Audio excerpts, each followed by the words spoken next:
Channel Bahagia Dunia Akhirat. Klik like, subscribe dan tekan loncengnya.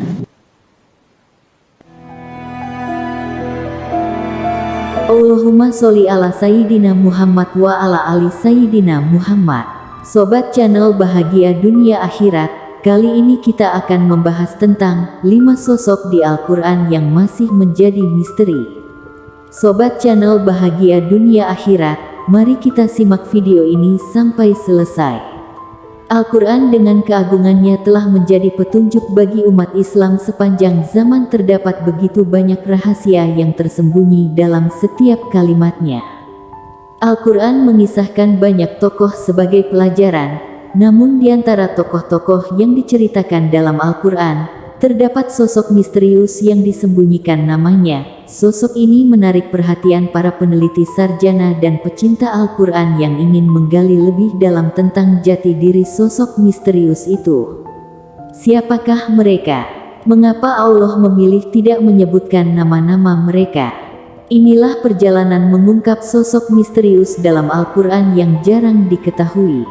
Sosok pertama dimatikan 100 tahun dan dihidupkan kembali. Dalam Al-Quran ada seseorang yang dikisahkan tanpa nama, padahal dia telah mengalami pengalaman yang menakjubkan dan menyerupai sebuah mukjizat, yaitu dimatikan selama 100 tahun lalu dihidupkan kembali. Kisah dalam surat Al-Baqarah ayat 259. Seorang yang pergi melewati kota yang hancur. Ketika dia melihat reruntuhan kota itu, dia berkata, bagaimana Allah akan menghidupkan kota ini setelah hancur menjadi puing-puing. Dia meragukan kemampuan Allah untuk menghidupkan kembali kota yang telah hancur. Allah menjawab keraguan orang itu melalui kekuasaannya, yakni dengan mematikan orang tersebut selama 100 tahun. Setelah mati Allah menghidupkannya kembali dan bertanya, berapakah lamanya kamu tinggal di sini? Ia menjawab, saya tinggal di sini sehari atau setengah hari.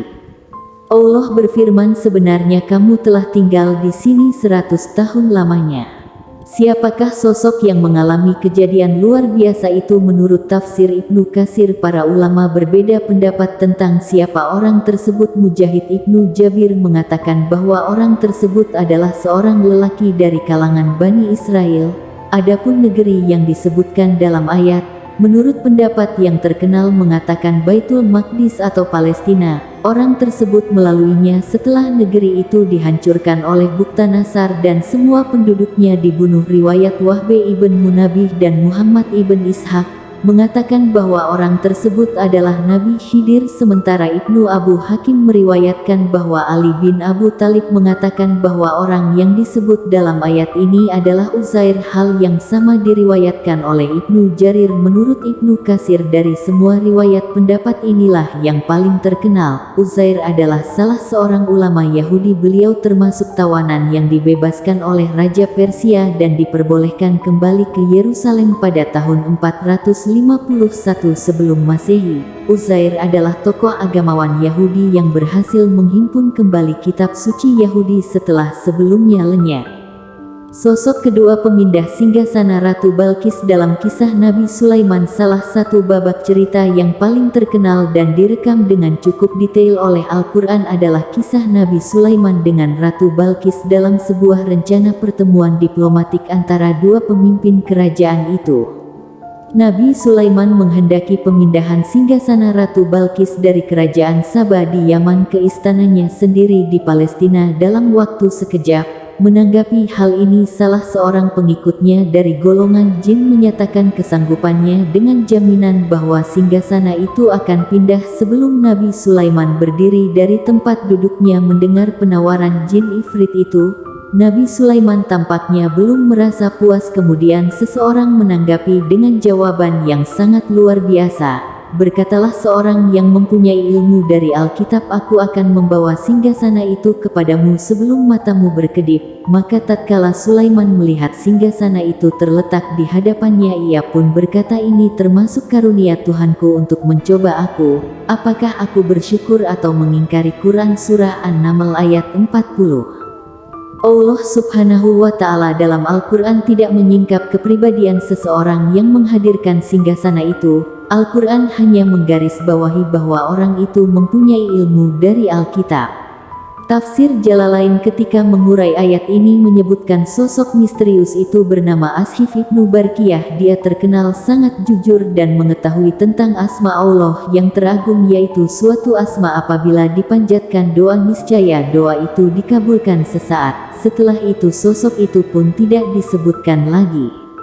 Nabi Sulaiman pun tidak menyebutkan atau memuji-muji kehebatan sosok tersebut. Hingga kini identitas hamba Allah yang mempunyai ilmu dari Alkitab tersebut tetap menjadi rahasia Allah yang tersembunyi.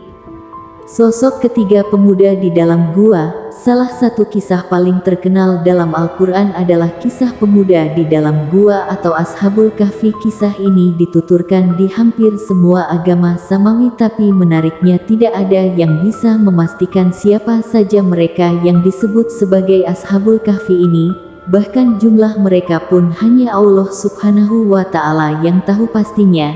Allah Subhanahu wa Ta'ala menceritakan kisah mereka cukup panjang dalam Al-Quran surat Al-Kahfi ayat 9 hingga ayat 26. Mereka melarikan diri demi mempertahankan imannya dari satu rezim yang kejam hingga menemukan sebuah gua. Di tempat tersebut mereka berdoa lalu tertidur. Setelah ratusan tahun mereka terbangun dan mengira mereka hanya tidur sebentar saja. Pada masa Rasulullah, umat Nasrani berbeda pendapat mengenai jumlah mereka. Allah menegaskan tidak ada orang yang mengetahui jumlah mereka kecuali sedikit.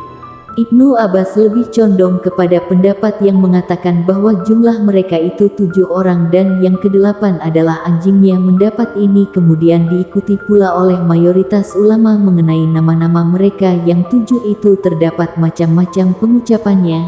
Menurut Ibnu Hajar tidak ada yang dapat dijadikan rujukan karena bukan nama Arab. Dalam tafsir Ibnu Katsir disebutkan nama-nama mereka sebagai berikut: Matsalmina, Tamlika, Martunus, Birunus, Dominus, Yatbunus, Falyastatiunus dan nama anjingnya Hamran atau Katmir. Nama-nama ini diambil dari ahli kitab sehingga kebenarannya masih diragukan. Hanya Allah yang lebih mengetahui kapan mereka hidup. Para pemuda itu hidup ketika berdiri rezim yang demikian keras penentangannya terhadap agama-agama samawi. Penindasan yang dilakukan oleh penguasa zaman pemuda-pemuda itu diperkirakan terjadi pada masa Kekaisaran Romawi, tepatnya ketika Trajanus naik tahta sekitar tahun 98 hingga 117. Pendapat lain mengatakan raja penindas itu adalah Kaisar Adrianus yang berkuasa setelah Kaisar Trajanus. Di manakah letak Gua Al-Kahfi itu? Ada 5 tempat yang diduga sebagai Goa Ashabul Kahfi. Pertama di episode 1 Kota Tua di Turki. Kedua Gua di Kasium dekat kota Asalihiyah di Damaskus. Ketiga Gua Al-Batra di Palestina. Keempat Goa di salah satu wilayah di Skandinavia. Kelima Goa Rakim yang berlokasi sekitar 8 km dari kota Amman Yordania letak, dan nama-nama penghuni gua tidak sepenting mengetahui serta menarik pelajaran dari peristiwa ini. Dari peristiwa itu kita dapat mengambil pelajaran yang berharga antara lain tentang betapa kuasa Allah terhadap hamba-hambanya. Sosok keempat lelaki pemberani di surat Yasin dalam Al-Quran. Di surat Yasin ayat ke-20, Allah Subhanahu wa Ta'ala menyebutkan seseorang yang menyeru kaumnya untuk mengikuti para utusan Allah. Namun nama maupun identitas sang penjuru itu disamarkan. Allah berfirman dalam surah Yasin, "Dan datanglah dari ujung kota seorang laki-laki dengan bergegas, dia berkata, 'Hai kaumku, ikutilah rasul-rasul itu.'" Kisah ini bermula ketika ada 3 utusan Allah datang kepada suatu kaum, akan tetapi kaum itu mendustakan ketiganya. Imam Ibnu Katsir mengutip dari Ibnu Ishaq bahwa ketiga utusan Allah itu bernama Sodik, Saduk dan Shalom. Dalam riwayat lain disebutkan utusan itu bernama Samun, Yohana dan Bolus. Mereka mendatangi seorang raja di negeri bernama Antahiyah di wilayah Turki sekarang. Mereka merupakan para dai yang diutus Nabi Isa untuk berdakwah kepada warga Antahiyah agar menyembah Allah Subhanahu wa Ta'ala dan tidak menyekutukannya. Warga Antakiyah saat itu dipimpin seorang raja bernama Antiochos yang menyembah patung. Alih-alih menyambut datangnya seruan dakwah, mereka justru mengancam para utusan Allah itu. Dalam kondisi itulah lelaki misterius dari ujung kota tersebut datang dan membela ketiganya. Beberapa riwayat mengatakan ia bernama Habib Al-Najjar. Menurut Kiai Haji Ali Mustafa Yakub, Habib Al-Najjar berusaha menolong ketiga utusan Allah itu dari ancaman penyiksaan dan pembunuhan. Dia menasihati kaumnya agar mengikuti ajakan dakwah para rasul. Dalam tafsir Al-Misbah, Profesor Quraisy Shihab menjelaskan penduduk negeri itu sangat geram mendengar nasihat Habib. Mereka pun melemparnya dengan batu hingga gugur sebagai syahid. Sosok kelima pengikut Fir'aun pembela Nabi Musa dikisahkan ketika pertentangan antara Fir'aun dan Nabi Musa sedang mencapai puncaknya. Fir'aun melontarkan ide untuk membunuh Musa dan berkata Fir'aun kepada pembesar-pembesarnya, biarkanlah aku membunuh. Quran Surah Al-Mu'min ayat 26.